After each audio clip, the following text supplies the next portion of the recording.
10 years, CrossFit Games. I think this is our 7th. We did 2016, 17, 18, or no, did we start 17? Yeah, so when we started working together, one of our first coaching interactions was me sending him basically like an email that explained to him how it was unacceptable for him to like wave his hair in his rest periods of his sandbag if he really wanted to win the game. The hair? Yeah.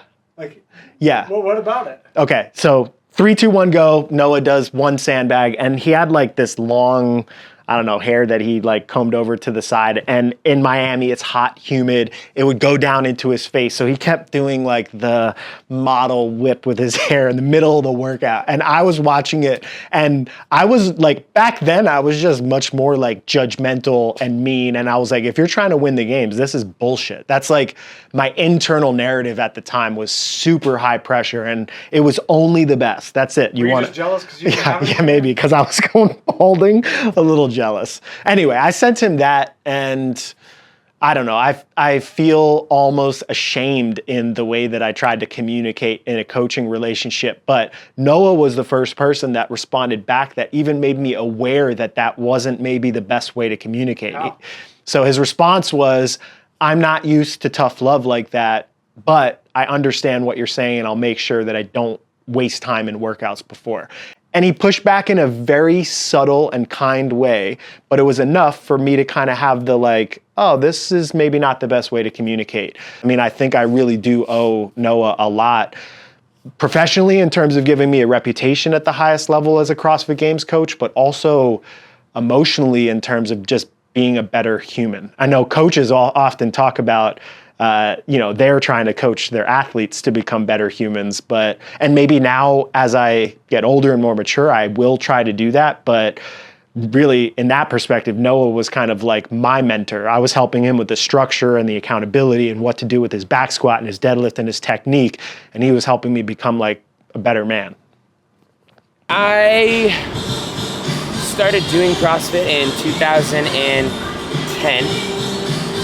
September of 2010. I did the Open in 2011, didn't qualify for regionals. Qualified for regionals in 2012, so I was like a year and a half into doing CrossFit. So that was 10 years ago. 10 years ago, yeah. What do you think 10 years ago Noah would be most surprised about? Anything? Like that would just jump off the page, like that dude would not believe? I mean, truthfully, I don't know what my dream life was back then, but if you were to flash forward to the life that I'm living now and show that kid, I think I'd be like, that's awesome. Like, went to the games 9 years in a row. You've got your own golden retriever. You've got a beautiful fiance, a cool house. You get to travel the world and compete in CrossFit. Like, what? I could have that? Sick. Which is cool. I'm happy about that. So it's Noah Olson's 10th year at the CrossFit Games, and as a community, we wanted to put together a send-off workout. The workout that we tried to do, we tried to make it a partner workout because one important thing to Noah is his community at Peak 360, his community here at Training Think Tank, and a partner workout we thought was a great way to bring people together to honor Noah's longevity and high-level performance. So the workout is 10 rounds for time, and it goes 1, 2, 3, 4, 5 in the rep scheme. The 1 is Mary. Mary is Noah's best finish at the CrossFit Games, and it was my favorite moment of all time coaching him. It was 2019 at the CrossFit Games. He was in a fight with Matt Frazier, who was the dominant entity at the time, for the leadership jersey, and he actually beat Matt on that workout when the crowd was going wild. I thought it was going to be a super boring workout to watch, but it ended up being one of my favorite CrossFit Games moments ever. So the 1 is a tribute to that. 2 is handstand walk, 3 is thrusters, 4 is deadlifts, and 5 is Echo Bike Cals. So this workout is performed with a partner where you're alternating movements. We're about to watch the entire demo of Travis Mayer and Brooks Merkel do the workout where you'll be able to see the flow. You could also check it down in the description. Let's send him off well for his 10th CrossFit Games.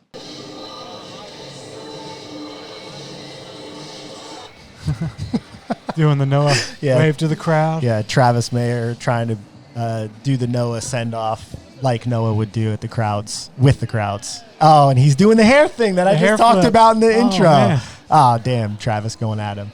Hey, congratulations on making it 10 years in a row. Love you, man. All right, we're off. And we're off. Never mind. So first movement, handstand push-ups with Mary. Like I said in the intro, this was one of the most amazing moments in my CrossFit Games coaching career. That was just a fun CrossFit moment. Yeah. Like I mean, there was the Tia Claire Toomey where she was lunging against who was it? It was Cara Webb. Yeah, and I think the Noah Matt might be right up there. It was, because it was actually relevant in the context of the whole competition, and there was a lot of like almost hate from the people in the competition about putting Mary in. They were like, man, this is going to be so many pull-ups, so many pistols. Oh yeah, this is like almost a buzz about it. Yeah, like it was almost going to be unsafe, and then it ended up being one of my favorite CrossFit moments of all time. Yeah. So we finish Mary, we go to handstand walk. Noah's had some notoriously super high finishes in regional workouts with handstand walk, games workouts with handstand walk. It's one of his best skills. Even 10 years in, he's still crushing it on his hands. And yeah, that's all I have to say about that. Yeah. Still crushing everything. Yeah. We have thrusters and deadlifts. They happen real quick. I'll talk about them later. Move into Echo Bike. Echo Bike's kind of a funny one because I wouldn't say Noah would vote that as his most favorite cyclical machine, but we've done a lot of work on it over the years, over the decade. Man, it moves real quick from movement to movement. But I'm going to stay with Echo Bike. Yeah. Anyways, on the Echo Bike, we've done so much work on it. He's made so much progress on it. And there actually have been a lot of workouts in competition with Echo Bikes that he's done well on, if they're paired with gymnastics, for example, or, there's a ton of them that you could choose from that he's done well on. I think just the structure of how they normally happen in CrossFit testing, he actually can excel on those workouts. So I'll talk about thrusters and deadlifts, why they were in there. We're back to Mary. As people are doing this workout, the flow, you can see that one person's doing one movement. So it goes 1, 2, 3, 4, 5. And then the next person takes over on the next movement. The only place that gets kind of complicated is the first movement, quote unquote, is a full round of Mary. So the full round of Mary is definitely the hardest part of the overall workout. It seems like it'd be a little confusing, but also it seems like a kind of a fun way to do a partner workout. Yeah, it's super fun. It's super fun. It's challenging, and I think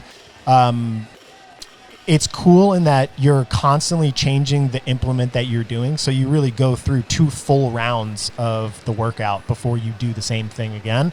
So I think it's interesting to kind of distribute the fatigue around. So if somebody's not good at handstand push-ups, for example, and it was 10 rounds for time of synchro work, one person might really become a bottleneck. Whereas in this format, generally speaking, I think people's bottlenecks will get spread out and make it a little bit easier for people to kind of keep working. Also allows you to really dig in, like on the Echo Bike, for example. It would be cool to actually see Noah do this workout. It would. Maybe post-games he'll decide to do this with somebody. Yeah, I wonder who it would be. Yeah, maybe him and Chandler can do it in preparation for Madrid and try to beat the score that these guys put up. They'd smoke him. You think? Yeah, I do think so, especially with the time now. All right, so handstand walk, and then after this, we're going to move back to the thruster and the deadlift, which I'll talk about now since it happens so quick. Thruster, one of Noah's best movements. He's crushed this year after year in workouts, in opens, in pretty much every level of competition. Friendly Fran is another one that was in the qualifier for the CrossFit Games where he took second.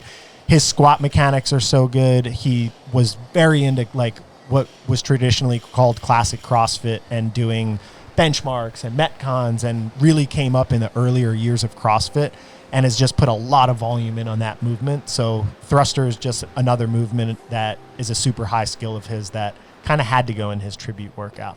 We will be back to the deadlift. I'm going to wait for this round of Mary to go over. One thing, a note on Mary. So Travis is moving pretty quick here.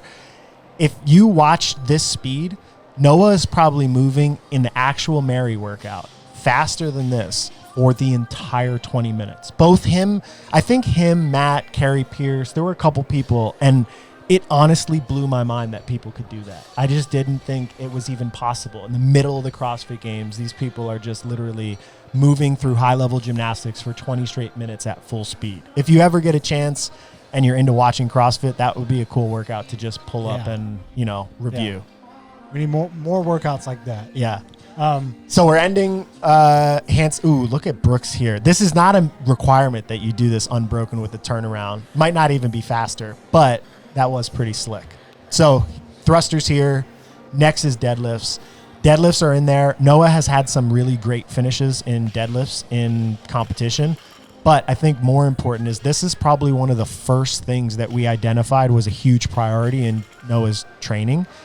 In the 2011 and 12 and 13, I think. 2012 and 2013, Noah didn't make the CrossFit Games because his deadlift was such a big liability. I think it was only 45 total deadlifts at 315, and it just blew up his back and made him sore, and he didn't feel confident doing it. He was scared to pull heavy, and now deadlift is one of the strongest movements that he's had. He's deadlifted, I think, 535 or 545 in competition. He's crushed deadlift workouts in the open, the 10, 9, 8, 7, 5, or 1, 2, 3, 4. This. Yeah. The 1 to 10, down to 1 of deadlift and burpee workout, he crushed. The deadlift handstand workout, he crushed. And it's just become one of the skills that he feels super confident to do, which for me feels like a proud coach-athlete relationship. Like, And was he excited to work on it, or was this like one of those like, oh gosh? yeah, I mean, I think Gotta Noah. convince him. Yeah, I think in the beginning there was a lot more just general apprehension from Noah to take on the things that were challenging to him. Well, I think that's a lot of people, right? Yeah, true. You generally don't see it. Well, maybe the process of becoming a great athlete like he did was stepping into the most, like facing those uncomfortable things. Like, if you're not good at doing high power echo bike relative to the field, well, like then you have to do it. If you're not good enough at doing deadlifts, but you want to be high level at it, you have to do it. So I think a lot of times being maybe great is about facing those fears and doing the things. But in the beginning, there was a lot of apprehension, a lot of technical work, a lot of slow progressions to build his confidence. But now it doesn't even register. He just feels confident in his back. He feels like he's got the grip strength to pull it. Feels like he has a good brace, a good sequence. So when it comes up, every time it comes up, it's almost like a confidence booster for me. Kind of like pistols, because pistols, Noah flies on his feet. Doesn't really make sense to me. I mean, it doesn't even compute in my brain watching him do pistols. Yeah. I try to do pistols, and it does not look like that. All right, so we're at 7:30 in the overall workout. I think I've lost track. Forgive me, fans. I've lost track of where we are. I think we're in the round of 6 right now, but I can't be certain. I know the end time of the workout, and right now we're 7 minutes and 50 seconds into the workout. So I think we're just over halfway. We do got to give a shout out to Mike there on the box. This is largely his doing, putting this whole thing together. So shout out Mike. Yeah, shout out Mike. He actually he spawned it. He sent me an email saying he wanted to do it. He had the workout. I made a couple tweaks to the workout because I thought I just had some ideas that I thought could make it more reflective of Noah's career. And obviously, Noah's one of my favorite people and favorite athletes to work with. So, of course, I'm going to be on here sending him off well, and hopefully up there in Madison coaching him well so he can have a good final experience. How's this season going? It's gone really well. I mean, I feel like the removal of the pressure to have to perform for Noah, where, high-level athletes oftentimes say, well, you need the pressure to pull the best out of yourself. And I think that's true, especially when you're in, win mode. But when Noah kind of, said, it's okay and I don't need to win the CrossFit Games to cement my legacy, I think the removal of that pressure actually gave Noah more longevity. He doesn't have to try to keep up with the young guns or do all of the stuff at the level that we were doing it. And he seems super healthy, super balanced. And ironically, his fitness is still really, really, really high. Still hitting PRs or near PR lifts. So I feel confident in it. And it's nice as a coaching relationship for me to kind of go there with no pressure. It's like, all right, well, I did my job. We're here. We're healthy. You did 10. That's what you wanted. And I can just be at peace and enjoy it with him. Yeah. I have no other male athletes in the field. And it's fun being able to watch him when he's in this mode too. Yeah. Because, you could just feel it. He's just pumped to. Yeah. There 2 years ago when he took 10th at the games, I think we went from 4th to 10th or from 6th to 10th. And like he had a great training build leading up. He felt really good. That was a real bummer of an experience emotionally to have to deal with and be at the games when he was like, man, I'm doing my best and I'm just like 10th. I think now if he finished 10th, that whole experience would be very different. I don't think there would be the same, he's very competitive, so I don't know if he's going to be happy there necessarily fully. There will probably be always a little bit of just like, oh, maybe I could have done better because he's competitive. But I don't think that it will ruin his mood. It'll be more about giving back to the fans and making good memories for us to talk about. Because I think a lot of people probably hear the taking the pressure off, and you could probably, depending on how you take it, say, oh, that's not the right thing. But I think one thing Noah being around has really made clear is that there's just different personalities. Yeah. And they run on different gas. Yes. And to try to give someone the wrong kind of fuel, you're just going to mess up. And so it's good to see him in his element when he's thriving on the low pressure. And just like trying to put on a show. He's a very, very much a performer as opposed to like a dominant, like I have to win mentality. I think even when he's won a lot of stuff. He's won Wadapalooza 3 times back to back. He's won the Open. He's won regionals many times. So he definitely has the winning formula or has had the winning formula, but I think he does it based on his desire to put on a show for the fans, which is very different from a lot of people. If they want to win, they're winning because they want to be the best. They want the money, the accolades, the fame, the legacy. And I don't know if Noah's wired like that, or he's definitely not wired like that. I'm going to make a call right here that the games is rigged. The 2023 games is rigged if this man does not become the first back-to-back Spirit of the Game winner. Yeah, he really should. That is like. And then I think they should give it to him and then retire the award because no one's going to be. No one's ever going to be more CrossFit than Noah, probably. All right, so we're back into the round of Mary. I think we're on round 9. Yeah, I think we're on round 9, but I'm not sure entirely. They're still moving pretty fast in this. These are 2 fit demo people that you got going on. Trav's getting ready for competing in the road qualifiers. Talk about that. Talk about what Travis's career would look like if Noah never came on board. Man, that's a really interesting question. I think about that a lot of times. First of all, I think they both made each other better in a lot of ways. And I think both of their careers were improved because of it. I think Travis's career, he got more visibility. He got involved with a lot more brands and stuff like that because he was in a lot of Noah's media. I think they had competitive performance incentives, getting ready for competition together. And I think they honestly have become friends. I don't know if they would say they're best friends or brothers or whatever, but there was so much training and suffering done together. The time where I feel like they both benefited from each other the most was actually, I think, COVID. Because a lot of athletes during that period of time really lost focus. But both of them were being trained by the same coach, and they're both competed in the COVID online games, and we had a good training community going back and forth where they're training together. So I think during that period of time, there was a lot of competitive focus that they could gain from each other's training, whereas a lot of people didn't have that because competitions were kind of like on pause for a really long time.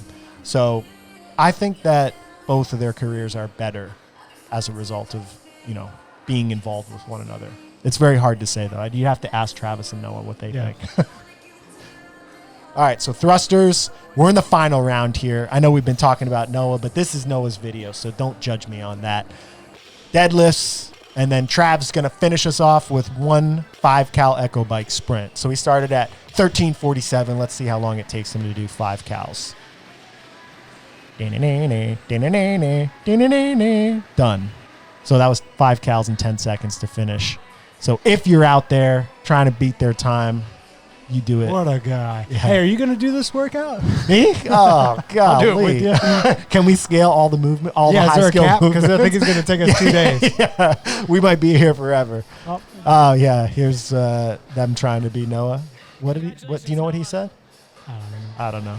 Anyways, Noah, you're the man. I appreciate you trusting me over all these years. I hope this workout is just one acknowledgement of what you've done for our community and for my spirit as a human being and as a coach. Thank you. Crush it. I'll be there with you in Madison. Games. Peace.